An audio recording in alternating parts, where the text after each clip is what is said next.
Well, let me talk to you today as we continue in our series called The Story. Are you reading along? Did you read the chapter this week? How many do that? Show your hands. Good deal. Follow along with us in the story. The chapter this week, we're talking about commands and covenant. And I want to talk to you as we begin about something that we're familiar with in our society. Our society has certain standards. We have certain laws that are designed to guard purity in our nation. In fact, there's a whole department of the federal government called the Food and Drug Administration. And the Food and Drug Administration is charged with being the watchdog for product purity. But their standards of what counts as pure might surprise you. I want to go through a few different categories of food. I'm not making this stuff up. This is right from the Food and Drug Administration, okay? Apple butter. You like apple butter? If apple butter averages 4 or more rodent hairs per 100 grams, or if it averages 5 or more whole insects, not counting mites or other microbes, which are okay with the U.S. government, the FDA will pull it. Otherwise, it goes right on your bagel in the morning. Okay? Mushrooms. When you get 15 grams of mushrooms, they're okay unless there's an average of 20 or more maggots of any size. 19 or less maggots are considered good enough for you. That's your FDA looking out for you, okay? Fig paste. Someone said last night, my wife, she said, "What's fig paste?" Oh, I guess it's what you put in a fig Newton, okay? I don't know. But fig paste, if there's more than 13 insect heads per 100 grams, the FDA will toss it out. Apparently, other insect body parts are okay, but we draw the line at looking at their little heads, okay? Hot dogs. I don't even have to say anything. I mean, you don't even want to know. If they took all the impurities out of a hot dog, there'd be nothing left but the bun.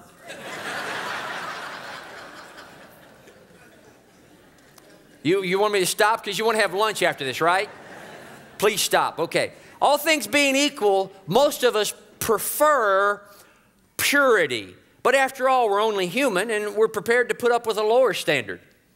And if the FDA tells us what is pure enough for us when it comes to our food, and so we wrestle with what is an acceptable amount of impurity. And that's true not just of hot dogs and fig paste. It's true about our hearts. It's true about our words. It's true about our minds. It's true about our culture and our media and our relationships. You see, friends, we live in an impure world.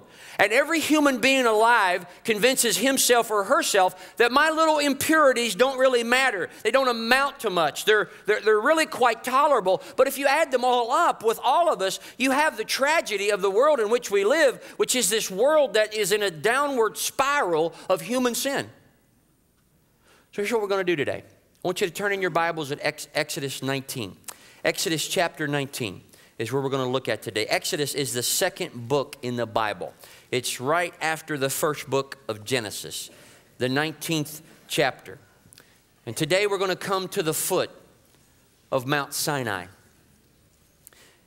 And here's what we're going to see. We're going to see this ragtag group of frightened, grumbling, fugitive ex-slaves. Now, if you were here last week in the story, we talked about Moses being a deliverer. Moses was a liberator. Moses led the children of Israel out of Egypt. And he brings them to the Red Sea, and God parts the Red Sea miraculously. And then they go out into the wilderness area. God leads them back to the mountain where he first met Moses. And they're at the foot of this mountain. And they have no real sense of identity yet. They really have no knowledge of who this God is that has delivered them. They're thoroughly impure. They're ready to turn and run back to Egypt at the first sign of difficulty. And yet God is banking his whole hope to redeem the world, to arrest the decay and corruption of sin, and to reverse the curse of spiritual death on them. How can he possibly get them to appreciate how high the stakes are? What must he do to help them see Their little lives matter to him so much. God longs to help these people understand that there's another way that they can live besides the kind of grasping and clutching and fearing and dying that they've known all their lives. And in an effort to help people see the magnitude of this plan, God speaks to Moses in Exodus 19, beginning in verse 3. Then Moses went up to God, and the Lord called to him from the mountain and said, "This is what you are to say to the house of Jacob, and what you're to tell the people of Israel. You yourselves have seen what I did to Egypt, and how I carried you on eagle's wings and brought you to myself. Now, if you obey me fully and keep my covenant, then out of all the nations you will be my treasured possession. Although the whole earth is mine, you will be for me a kingdom of priests and a holy nation. These are the words you are to speak to the Israelites." Now notice something, that before God ever gives the 10 Commandments, because that's Exodus 20, he reminds the nation of Israel of his loving concern for them. He says, "I carried you on eagle's wings." And he describes his intention. He describes his vision for their future with 3 phrases that they will never forget. In fact, it's carried over into the New Testament. And here are the phrases. "You will be my treasured possession." This little insignificant wannabe nation matters to God so much, he calls them his treasured possession. He says, "You will be a kingdom of priests," meaning every person among you will have access to me, to God. And then he says, "You'll be a holy nation." You will be a model community set apart to draw all peoples on the earth to me. Think of those 3 phrases: treasured possession, kingdom of priests, holy nation. That was God's vision for the nation of Israel. Now God is establishing with these people a new category in the minds and the hearts of the Israelites. And it is the category that we would call holy. Everybody say that word with me. Holy. Look at verse 23, or listen to verse 23 for just a moment. Moses said to the Lord, "The people cannot come up Mount Sinai because you yourselves warned us. Put limits around the mountain and set it apart as holy." If you underline things in your Bible, you might want to underline that little phrase, "set apart," because originally at its root, holy simply means set apart. In other words, it's something reserved for special use. It's not to be touched for anything else. Let me give you just a modern example from one of my favorite preachers, John Ortberg. John Ortberg says one Friday afternoon he got home from the office and his daughter had made a chocolate cake with homemade frosting on it. And one of the greatest proofs of the existence of God in this world is chocolate. Would you agree with that? But she'd made it for another group of people, not for her family. So beside the cake, his daughter had written a single piece of paper with a single word on it, "No," with several exclamation marks. And Ortberg said, "It was intended for me, the father of the family." And the message from his daughter was clear: "From every other cake in the house you may freely eat, but of this cake, the chocolate cake with the homemade frosting, you may not eat, for of the day you eat thereof you shall surely die." That cake was set apart. That cake was holy, all right? Now, that is the root meaning of the word set apart. That's why in the Bible, several objects are said to be holy. In Exodus chapter 3 that we studied last week, Moses and God are on this same mountain that they're meeting on now. And God said to Moses, "Take off your shoes, Moses, because you are on holy ground." And here in verse 23, the mountain of God is said to be holy. Sometimes it will be clothing, sometimes it will be food, sometimes it's a location. Nothing about those things is holy in and of themselves. Only God is intrinsically holy in and of himself. And only God can make something holy when he touches it. Objects become holy when they're set apart for God's use. But since the fall, since Adam and Eve fell in the garden, all of us, as their descendants, are marked by a terrible internal struggle with this holy God. And here, let me explain it to you like this. We're drawn to holiness. There's something in us that hungers for purity, but we're afraid of it. We long for it. We know we need it, yet we fear it will destroy us. Now, what we're about to read is an attempt to describe the indescribable. We're going to read about fallen human beings meeting a transcendently holy God. And this is a trip up the mountain, friends, that every one of us must make at some point in our life. So here's what we're going to do. I'm going to read these words to you, and we're going to use some special effects here. We don't normally do this, but I wanted you to get a sense to make this experience a little more real. It may get a little loud in here for the next few moments. We will have some light effects as well. And if you have a light sensitivity, you might want to cover your eyes when that happens. But I want to ask you to do something, if you would.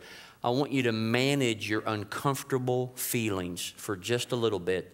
And I'm going to ask you to try to imagine what it would have been like to be there. What would it be like for impure, fallen people to be introduced to a holy, pure God? Exodus 19:16 says, "And on the morning of the third day, there was thunder and lightning, with a thick cloud cover over the mountain, and a very loud trumpet blast. Everyone in the camp trembled. Then Moses led the people out of the camp to meet with God, and they stood at the foot of the mountain. Mount Sinai was covered with smoke because the Lord descended on it in fire, and the smoke billowed up from it like smoke from a furnace, and the whole mountain trembled violently, and the sound of the trumpet grew louder and louder. And then Moses spoke, and the voice of God answered him."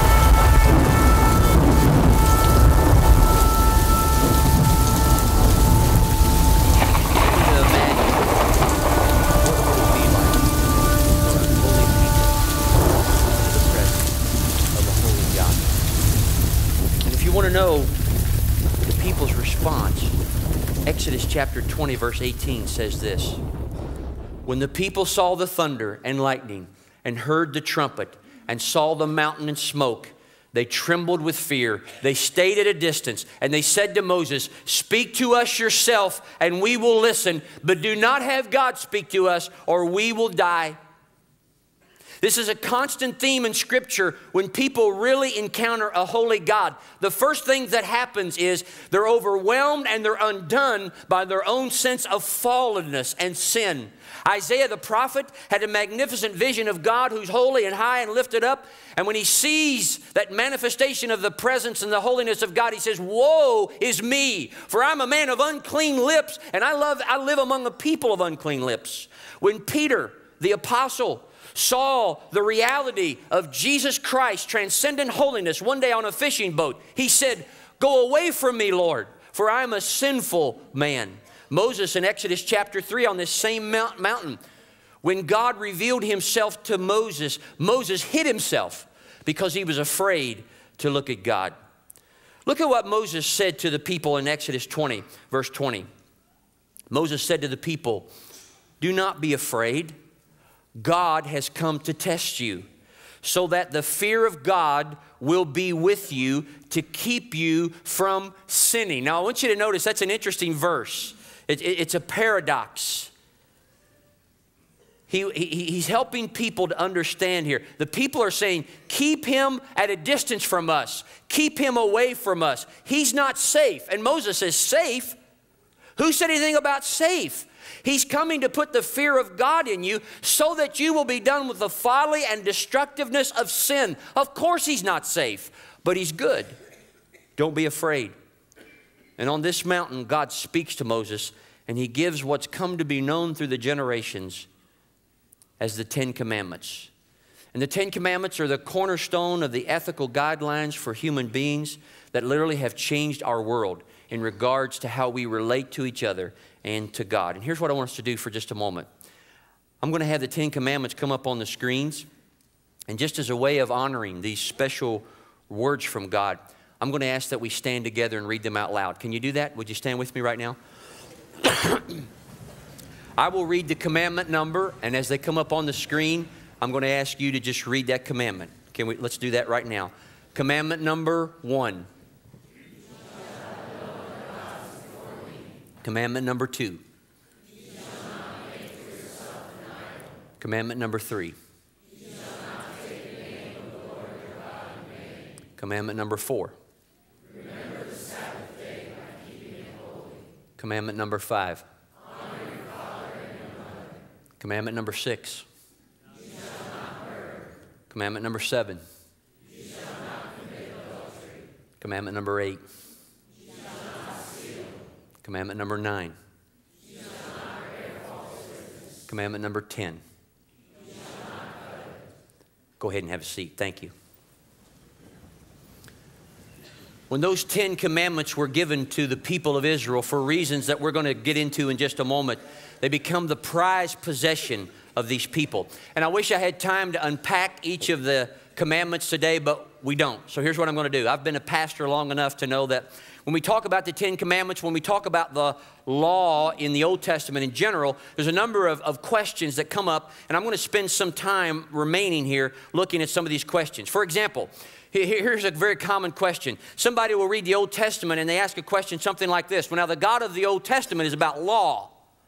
The Old Covenant means people got saved by keeping the law. So you're not trying to tell us that the God of the Old Testament is also a God of grace, are you? Now we need to be real clear on this, because this is going to be a theme that we need to explain again and again throughout the Old Testament.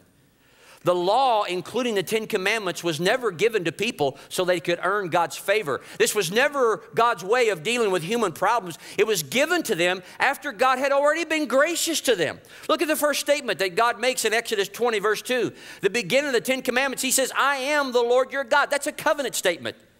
We have to understand a little information right now about how ancient covenants work. If you look at the screens, we're going to see certain elements that ancient covenants had. And I'm going to run through them pretty quickly, and then I'll explain why and what this has to do with the 10 commandments. Featured in all covenants back in that time, there were certain elements of a covenant. And here's the first one, a preamble. The preamble would identify who's this powerful king that's initiating this covenant with the people, who will become his subjects or his vassals through this covenant. And then there would be a historical review section. And the historical review section would say what the benevolent things this king has done for these people. And then there would be a section of stipulations about expected behavior. How are these two parties going to relate to each other in this covenant? What will they give? What will they bring to each other? And then there would be a provision for the storage of the copies of the covenant. And this was real important, so they could keep the covenant. They could reread it publicly again and again. And then there would be a section called curses and blessings associated with the covenant. In other words, if you keep the covenant, you'll get these blessings. If you break the covenant, you'll have these curses. And then at the end of the covenant, there would be a vow of faithfulness, where people would say, I vow to be a covenant keeper. I will keep this covenant. Now, here's the significance of this stuff. And some of you are saying, I'm glad we're getting to that. In the passage in Exodus and scattered throughout the whole rest of the first 5 books of the Bible, which is mainly the section that comprises the laws of God for the Israelite nation, we find every one of these features. It's all about the covenant. The preamble is right here in Exodus 20, verse 2. I am the Lord your God. The key word is your. God is giving himself to these people as their God before they ever keep a commandment, before they've kept anything. He already says, I am your God. And then the historical review is next. The Lord your God who brought you up out of Egypt, who delivered you from slavery before you did anything to deserve any of this. And it's only after that that he gives the commandments of how they relate to him and to each other. The 10 commandments were never intended to be a list of rules that somebody had to keep to earn salvation. They came after he had redeemed them from Egypt, after he had made them his people. They were intended to describe what a covenant relationship with God is supposed to look like. What would it look like to be a treasured possession, a kingdom of priests, and a holy nation belonging to God? God's covenant, here's what I want to say. God's covenants with human beings are always based on grace. It has always been and will always be a grace deal. It was true in the Old Testament. It's true in the New Testament. People have always been saved by faith, by trusting in a gracious and forgiving God. There's no other way. Salvation has never been earned. Give you another indicator of the fact that the 10 Commandments were really in the context of God's covenantal grace. I mentioned that the ancient covenants always had a provision for preserving copies of the covenant. Now I want to say just a quick word about that. Moses brings the 10 Commandments down on how many tablets? How many? 2 tablets. Why 2 tablets? Well, there's an old Mel Brooks movie that says originally there were 15 commandments. Watch this. Oh Lord, why have you chosen me? What would you have me do for you? I shall give you my laws, and you shall take them unto the people. Yes, Lord! Wow.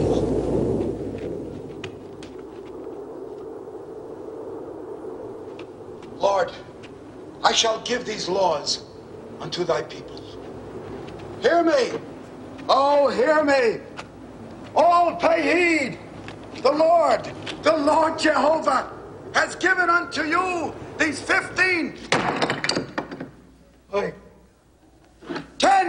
10 commandments for all to obey. I'm pretty sure that's not in the Bible. But why 2 tablets? This brings up an important point.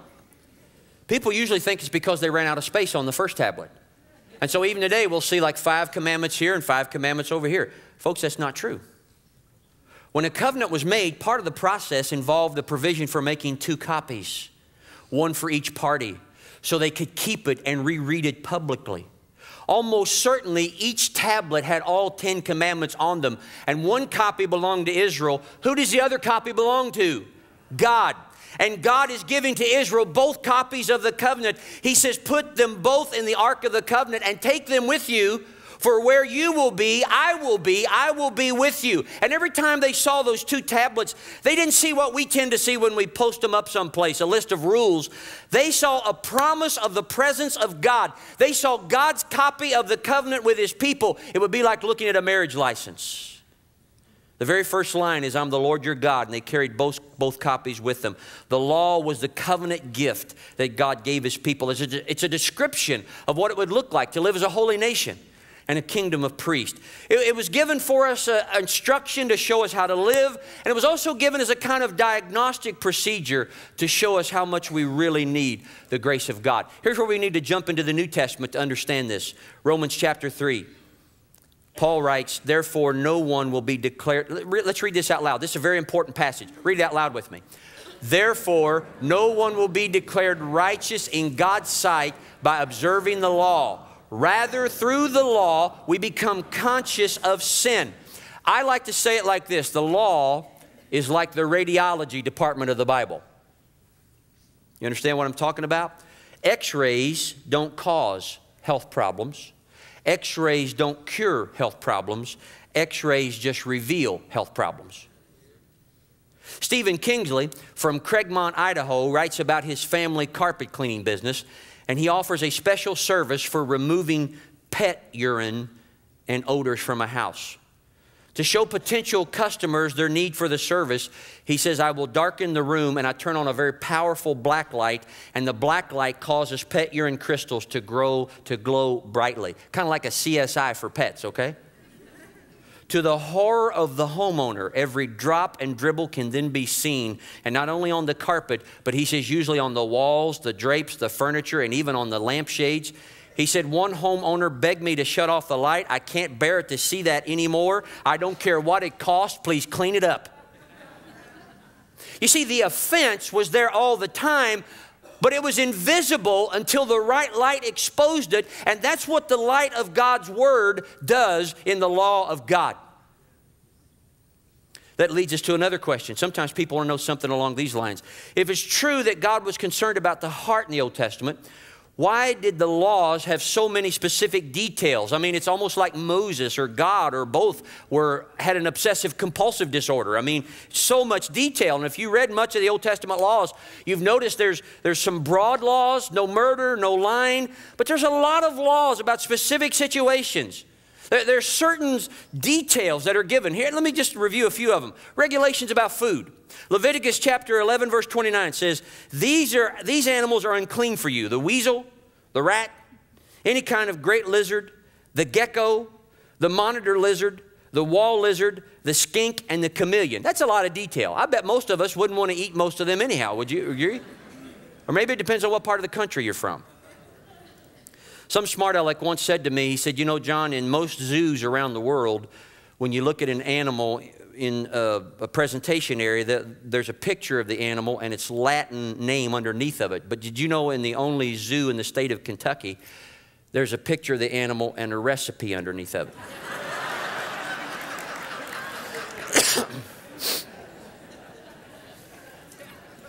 And then we have all these regulations about cleanness. Now, I'm not going to tell you where this is in the Bible, but for some of you, I'm about to change your life, okay? This is literally in God's law. Your assignment is to find it. Here's what it says. When a man has lost his hair and is bald, he is clean. That's a life-changing verse for some of you, isn't it? Right there? Huh? You might want to look that up, guys. There are regulations about farming. Deuteronomy 24, verse 20. When you beat the olives from your trees, do not go over them a second time. And people look at law after law like they wonder, why so specific? Why so much detail? You have to keep in mind what someone has called the moral baseline of the human race at this time. You know, sometimes we will talk with each other about the darkness of the times in which we live. We live in a dark age, we talk about. And in many ways that's true. But think about this, friends. You and I, we take for granted 3,000 years of the civilizing, restraining influence of the Judeo-Christian ethic. We have never known a society devoid of the power of the Ten Commandments. But think about the days before all this existed. It was a barbaric age. Infanticide was common. They lived in a world, for instance, where people worshiped a god named Molech. Molech was one of the idols that we read about in the Old Testament. What was Molech? Molech was a large, hollow, bull-like metal statue. And when the people who worshiped Molech wanted something from him, they would build a fire up. And they would wait until the statue was glowing with heat. And then they would place a little baby, an infant, in the arms of that statue. And it would be seared and burned to death. That was one of the religious practices that went on in the world, which forms the context in which Moses was writing. That was part of the world in which they lived. Slaves were routinely killed with no accountability. Women were largely treated as a man's personal property to do with as he will. Religions regularly featured things like temple prostitution. God had to start where people were, and they were at a very low level of moral comprehension. So part of the law has a developmental quality to it. You got to start where people are. This comes out in the New Testament. For example, people said to Jesus one day, Jesus said it was God's plan for marriage to be permanent, no divorce. And people said, well, what about in the law when Moses wrote about a man giving his wife a certificate of divorce? And they did that for all kinds of reasons. And Jesus said Moses allowed divorce because of the hardness of your heart. But God's original intent was always for marriage to be a binding commitment between a man and a woman. But there was a developmental aspect to the law where people... The law started where people were and then would bring them along. Jesus talked about this. He refers in the Sermon on the Mount about the eye for eye, tooth for tooth. Now, the reason for that law in the context in that age, that was actually a restraining law, believe it or not. I mean, people killed each other for nothing. And believe it or not, it was a restraining thing to say eye for eye, tooth for tooth. But as the moral development of people progressed, Jesus said this, you've heard it said, eye for eye, tooth for tooth. But I tell you, if someone strikes you on the right cheek, turn to him the other also. What was Jesus doing? He was establishing a new moral baseline. He was raising the bar. Something else you ought to know about the law. It gives examples of how to apply these broad laws, but it wasn't intended to be an exhaustive list. In our day, in our society, particularly the United States of America, we try to make laws that will cover exhaustively any and every possible situation. That's why every other commercial on television is a lawyer. That's true. The professor of a contract law class asked one of his better students, if you were to give someone an orange, how would you go about it, young man? The student replied, I'd say, well, here's an orange. The professor was outraged. He said, no, you got to think like a lawyer. And the student replied, okay, I'd say this. I hereby give and convey to you all in singular my estate and interest, rights, claim, title, and advantages of and in said orange, together with all its rind, juice, pulp, and seeds, and all rights and advantages, with full power to bite, cut, freeze, otherwise eat the same or give the same away, with and without the pulp, juice, rind, and seeds. You know what I'm saying? Have you ever read a contract? That's how they're written. I mentioned this in Deuteronomy chapter 24, verse 24. It talks about if you have olive trees. It says when you go through the olive trees, you beat the branches, only do it once. Don't do it a second time. If some of the olives stay on the tree, leave them there. Why? Leave some for the poor, so the poor can come through and find something. The principle behind it was a concern for the poor. If you're a farmer, God is saying be a little sloppy so the poor can come along after you and have some food for themselves. But it only mentions olive trees. So if a fig tree farmer could say, well, the Bible just says olives, it doesn't say anything about my figs, you know. I can take all the figs I want. The point here is that the law of God was never ever to be that kind of narrow, legalistic, nitpicking, rule-keeping mentality. It was never about that. So there would be a few broad statements of law, and there would be some specific examples so people could get it concretely and actually obey it. But it was always about the heart. And that brings us to one more question. If obedience to these dietary laws and other kinds of laws were so important for these people, then why not for us? Did God just change his mind and annul the whole thing? I mean, what's with the selective obedience deal? For instance, Deuteronomy 14:10 says, any creature in the water that doesn't have fins or scales, you may not eat. And some of you are going to blow off Deuteronomy 14:10 when you go to Red Lobster and have all you can eat shrimp. On the other hand, Deuteronomy 5:17 says, you shall not murder. How many of you think it's important to keep that one? Even if you got bitter enemies and annoying relatives. That's pretty important, isn't it? What's the difference? You see, since Jesus Christ has come, our relationship to the law has fundamentally changed. And the Old Testament law can be put in three different categories. They're not always real clear-cut, but these distinctions go back to a Christian teacher from a long time ago named John Calvin. And he gave us a helpful way of thinking about the law. First of all, some of the Old Testament law could be called civil law. Civil law, because Israel was a country, there were certain laws that had to do with the governance of a country. And there were things like property rights and sentencing guidelines, an eye for an eye, tooth for a tooth. Those were civil laws. But the people of God, since Jesus Christ has come, are no longer restricted to one nation. Now it's for all people and all nations, go into all the world and preach the gospel. So civil laws, laws about the governance of a nation, no longer apply to us in the same ways they did to the nation of Israel. Another kind of law would be called ritual law or ceremonial law. These are mostly laws about worship, the sacrificial system, cleanness versus uncleanness. Laws about circumcision would be an example of ritual law. And in the New Testament, if you've read on, they wrestled with this at length, and they finally come to the point where they agreed that these laws no longer applied to us because the whole sacrificial and ritual system pointed towards the need for an ultimate sacrifice, and that ultimate sacrifice was Jesus Christ. The whole system was designed to prepare the way for Jesus to come, and it would be unthinkable after Christ's death on the cross to go back to that old system. It would violate the whole purpose for that system that system was designed for. Now, often there are some important principles that we find from some of these laws that we can learn from. And again, Jesus spoke directly about this. In Mark chapter 7, for example, it says this, it's not the food that goes into a man that makes him clean or unclean. It's what comes out of his heart. And Mark, the gospel writer, adds this parenthetical comment in Mark 7:19. In saying this, Jesus declared all foods clean. So it's okay to go to Red Lobster and have all you can eat shrimp, okay? Get a little, get some oysters too. I mean, you can have all that now. Aren't you good? You're off the hook with that. They're showing us the categories of clean and unclean existed all along to help people develop clean hearts.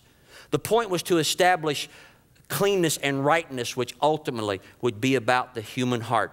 Now, God's concern for the heart is most clearly seen in the third category of Old Testament law, and that's called the moral law. The 10 Commandments would essentially be examples of the moral law. Deuteronomy 6:4, love the Lord your God with all your heart, soul, strength, and mind. Leviticus 9:18, love your neighbor as yourself. We say love God, love people. They're very important moral laws. Not as ways to earn God's love, but as a description of what covenant living looks like. And the great promise of the Old Testament was that one day these laws would be written on the human heart. Here's what God says through the prophet Jeremiah. The days are coming, declares the Lord, when I will make a new covenant with the people of Israel and with the people of Judah. It will not be like the covenant I made with their ancestors when I took them by the hand to lead them out of Egypt, because they broke my covenant, though I was a husband to them, declares the Lord. This is the covenant I will make with the people of Israel after that time, declares the Lord. Listen carefully. I will put my law in their minds and write it on their hearts, and I will be their God, and they will be my people. So my final and most personal question today that I want to ask you is this, is how are you doing about this business of holiness? You know, in Exodus chapter 24, Moses reads the book of the covenant, and the people make a vow of faithfulness. They say in Exodus 24:7, we will do everything the Lord has said. We will obey. Now, if you read on in the story, you're going to see they struggle with this throughout the rest of their existence to keep that vow. But the great hope of the Old Testament was the day was coming, God promised, when I will put my law in their minds, I'll write my law in their hearts. The day is coming when it will no longer occur to a human being to try to break one of the 10 Commandments than it would to try to break the law of gravity. Not because people would be rule keepers, but because at last they really do love from their heart. Their hearts are finally right with God. Now understand the developmental process of the commands God's given through the story. Back in the Garden of Eden, God's command was oral. A verbal command. Don't eat of that. It's a verbal. And after the fall took place, and then the great commands, the great thoughts, the vision for a human life here in Exodus, it gets chiseled in stone. It gets put down on parchment, recorded for people. And then the prophets come along later and they clarify, folks, this is not about sacrifices of animal. It's a broken and contrite spirit that God desires from you. And then God sends Jesus so we can finally see what a life looks like when somebody gets it right. And remember what Jesus said? Jesus said, don't think I've come for a second to abolish the law. The law is the great gift of God to God's people. I've come to fulfill it. And then at Pentecost, God sends His Holy Spirit. Yeah, here's why I say that. You understand that all of this developmental process was for you and for me. It was so for people like you and me sitting here, we can have this magnificent, beautiful law of God. The intent of God for human life written on our hearts. Not so we could walk around trying to keep a bunch of mechanical rules to show how holy we are and inferior everybody else is, but so that we could think and live the way Jesus felt and thought and lived. And we speak truth, and we do justice, and we show compassion, and we live generously. Because my question to you, my friend, is this: how else do you want to live? How else do you want to live? This all happened so that you and I could be called a kingdom of priests and a holy nation who have the law of God written on our hearts. And my question to you this morning is, how are you doing with that? I want you to bow your heads. Would you just bow your heads for just a moment? Close your eyes if you would. I just want you to imagine for a moment. This is so cool just to imagine this. What this thoroughly impure world would look like if for just one day, the people who lived on this planet had the law of God written on their hearts. If just for one day, one 24-hour spin, no life was ended. There were no drive-by shootings. There were no school shootings. There were no acts of terrorism. Nobody was killed or struck or even cursed in anger for a whole day. Nobody on this whole earth. What would it be like, friends, if for a day, just a day, not a single lie was told? Everybody just spoke truth to each other. What would it be like if for just a day, one day, every father, every mother were honored all day long, and no child anywhere was abused in any way, and the hearts of the parents were turned towards the children, and the hearts of the children were turned towards the parents? I want to ask you to think of what it would be like in your life if this magnificent law of God was written in your heart and you live the kind of life that Jesus did, right in your home, right in your work, right in your school, right in your relationships. Would you take just a few seconds, just a moment, talk to God about that? You don't have to say anything out loud, but just talk to God about what that would mean in your life.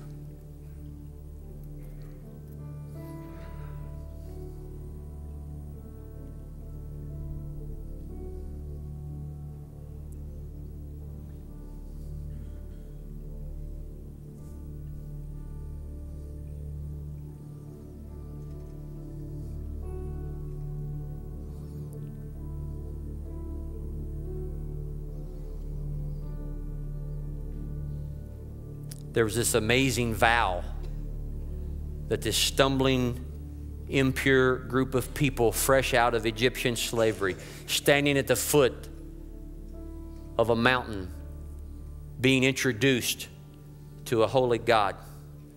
And they said these words after Moses gave them the 10 Commandments. We will do everything the Lord has said.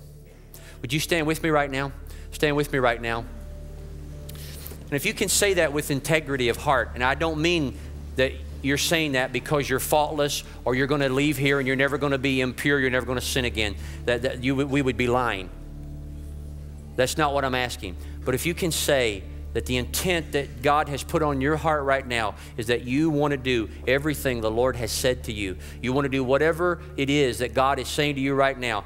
Would you repeat these words with me? Let's say them together. We will do everything the Lord has said. Say it one more time. We will do everything the Lord has said. And I would say to you now, if there's anything that's getting in the way of that, anything that's blocking you from that, anything you need to confess, I want to ask you to do that right now as we worship. And if we can pray with you about releasing that, we'd love to do that. And there'll be some prayer partners down front.